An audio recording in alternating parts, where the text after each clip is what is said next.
بسم اللہ الرحمن الرحیم۔ السلام علیکم ورحمۃ اللہ وبرکاتہ۔ عابد راجہ چینل کی طرف سے آج میں اپنے دوستوں کو رسول اللہ صلی اللہ علیہ وآلہ وسلم کا ایک فرمان بتاؤں گا۔ جنت میں حضور اکرم صلی اللہ علیہ وآلہ وسلم کے قریب قریب کون لوگ ہوں گے؟ حضرت سہیل بن سعد سعدی رضی اللہ تعالیٰ عنہ فرماتے ہیں کہ رسول اللہ صلی اللہ علیہ وآلہ وسلم نے ارشاد فرمایا، میں اور یتیم کی پرورش کرنے والا جنت میں اس طرح قریب قریب ہوں گے، اور آپ صلی اللہ علیہ وآلہ وسلم نے انگوٹھوں کے ساتھ والی شہادت کی انگلی اور درمیانی انگلی سے اشارہ کیا اور دونوں انگلیوں کے درمیان تھوڑا سا فرق باقی رکھا۔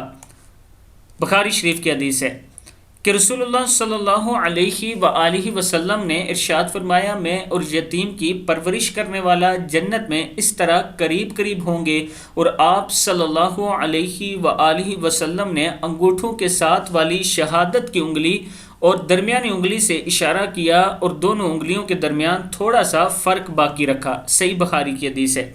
اللہ تعالی ہم سب کو دوسروں کی مدد کرنے کی توفیق عطا فرمائے، اور اپنے رشتہ داروں میں، پڑوسیوں میں اگر کوئی یتیم ہے تو اس کی ضرور آپ پرورش کریں، کیونکہ اس کے ذریعے آپ رسول اللہ صلی اللہ علیہ وآلہ وسلم کے قریب ہو سکتے ہیں جنت میں۔ السلام علیکم ورحمۃ اللہ وبرکاتہ۔